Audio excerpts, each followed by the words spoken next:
وإذا سمعوا ما أنزل إلى الرسول ترى أعينهم تفيض من الدمع مما عرفوا من الحق يقولون ربنا آمنا فاكتبنا مع الشاهدين وما لنا لا نؤمن بالله وما جاءنا من الحق ونطمع أن يدخلنا ربنا مع القوم الصالحين فأثابهم الله بما قالوا جنات تجري من تحتها الأنهار خالدين فيها وذلك جزاء المحسنين والذين كفروا وكذبوا بآياتنا أولئك أصحاب الجحيم يا أيها الذين آمنوا لا تحرموا طيبات ما أحل الله لكم ولا تعتدوا إن الله لا يحب المعتدين وكلوا مما رزقكم الله حلالا طيبا واتقوا الله الذي أنتم به مؤمنون لا يؤاخذكم الله باللغو في أيمانكم ولكن يؤاخذكم بما عقدتم الأيمان فكفارته إطعام 10 مساكين من أوسط ما تطعمون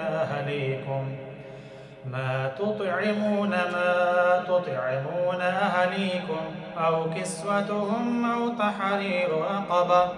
فمن لم يجد فصيام 3 أيام ذلك كفارة أيمانكم إذا حلفتم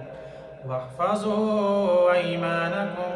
كذلك يبين الله لكم آياته لعلكم تشكرون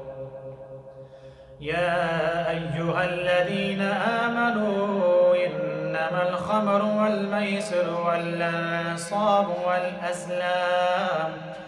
والميسر والأنصاب والأزلام رجس من عمل الشيطان فاجتنبوه لعلكم تفلحون إنما يريد الشيطان أن يوقع بينكم العداوة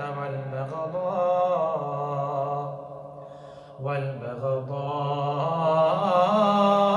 في الخمر والميسر ويصدكم عن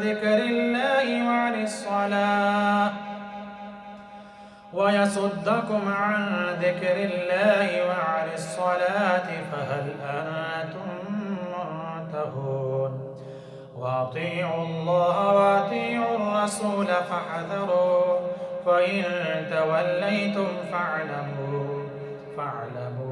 أنما على رسولنا البلاغ المبين ليس على الذين آمنوا وعملوا الصالحات جناح فيما طعموا إذا ما اتقوا وآمنوا وعملوا الصالحات ثم اتقوا وأحسنوا والله يحب المحسنين يا أيها الذين آمنوا ليبلونكم الله بشيء من الصيد تناله أيديكم ورماحكم ليعلم الله من يخافه بالغيب فمن اعتدى بعد ذلك فله عذاب أليم يا أيها الذين آمنوا لا تقتلوا الصيد وأنتم حرم ومن قتله منكم متعمدا فجزاء مثل ما قتل من النعم يحكم به ذوى عدل منكم هديا بالغ الكعبة أو كفارة طعام مساكين أو عدل ذلك صياما ليذوق وبال أمره عفى الله عما سلف ومن عاد فينتقم الله منه والله عزيز ذو انتقام. أحل لكم صيد البحر وطعامه متاعا لكم وللسيارة وحرم عليكم صيد البر ما دمتم حرما واتقوا الله الذي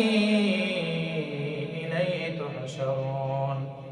جعل الله الكعبة البيت الحرام قياما للناس والشهر الحرام والهدج والقلائد ذلك لتعلموا أن الله يعلم ما في السماوات وما في الأرض وأن الله بكل شيء عليم. اعلموا أن الله شديد العقاب وأن الله غفور رحيم. ما على الرسول إلا البلاغ والله يعلم ما تبدون وما تكتمون. قل لا يستوي الخبيث والطيب ولو أعجبك كثرة الخبيث فاتقوا الله يا أولي الألباب لعلكم تفلحون. يا أيها الذين آمنوا لا تسألوا عن أشياء إن تبد لكم تسؤكم وإن تسألوا عنها حين ينزل القرآن تبد لكم عفى الله عنها والله غفور حليم. قد سألها قوم من قبلكم ثم أصبحوا بها كافرين. ما جعل الله من بحيرة ولا سائبة ولا وصيلة ولا حام ولكن الذين كفروا يفترون على الله الكذب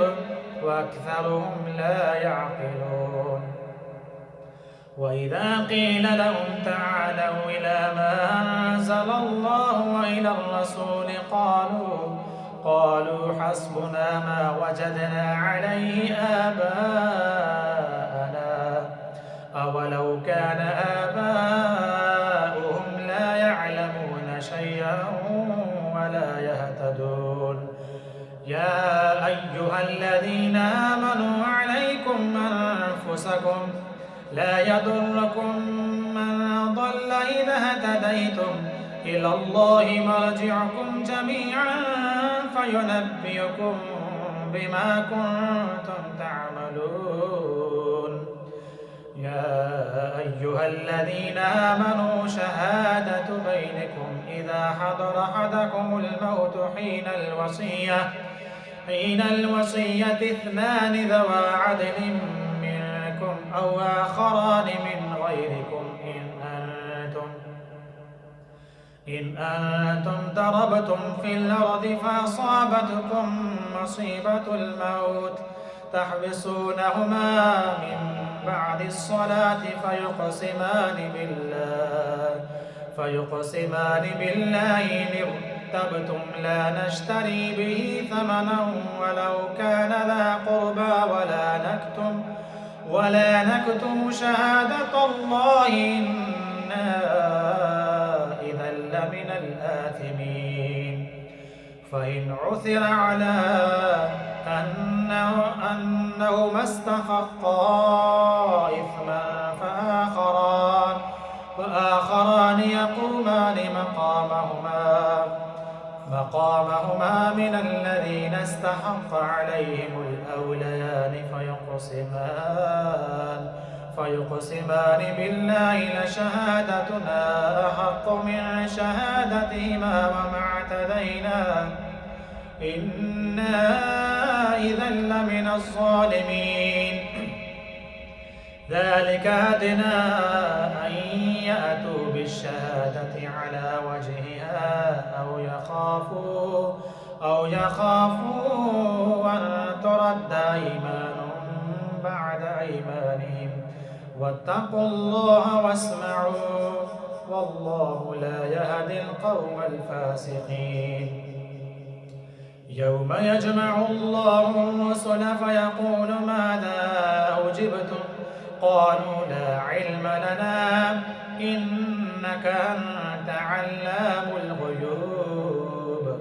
إذ قال الله يا عيسى ابن مريم اذكر نعمتي عليك وعلى والدتك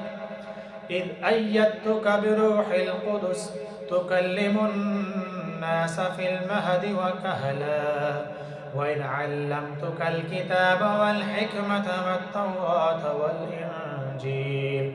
وإذ تخلق من الطين كهيئة الطير بإذني فتنفخ فيها فتكون طيرا بإذني وتبرئ الأكمه والأبرص بإذني وإذ تخرج الموتى بإذني وإذ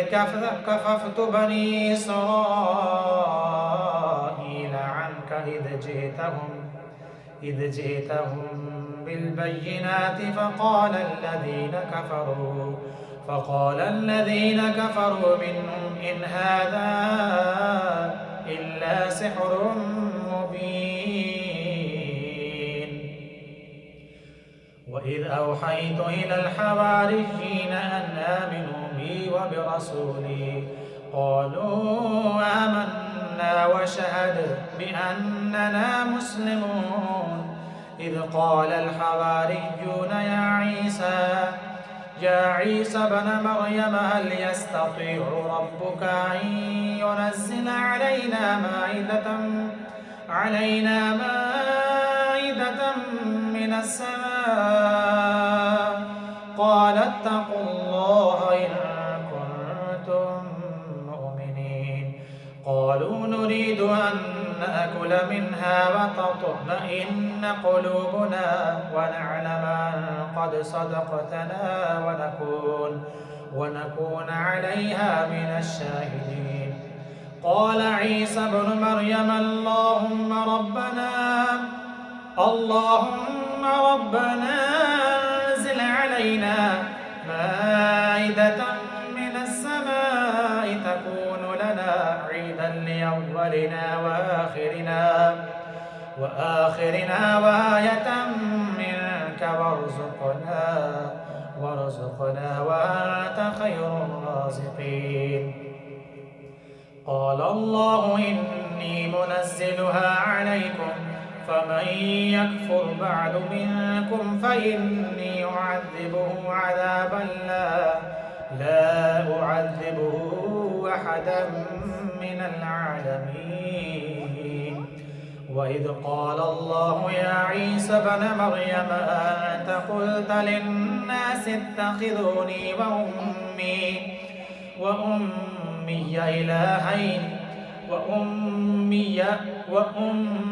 إلهين من دون الله قال سبحانك ما يكون لي أن أقول ما ليس لي بحق إن كنت قلته فقد علمته تعلم ما في نفسي ولا أعلم ما في نفسك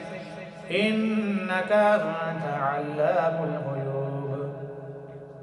ما قلت لهم إلا ما أمرتني به أن اعبدوا الله ربي وربكم وكنت عليهم شهيدا ما دمت فيهم فلما توفيتني كنت أنت الرقيب عليهم وأنت على كل شيء شهيد إن تعذبهم فإنهم عبادك وإن تغفر لهم فإنك أنت العزيز الحكيم. قال الله هذا يوم ينفع الصادقين صدقهم لهم جنات تجري من تحتها الأنهار خالدين فيها أبدا رضي الله عنهم ورضوا عنه ذلك الفوز العظيم. لله ملك السماوات والأرض وما فيهن وهو على كل شيء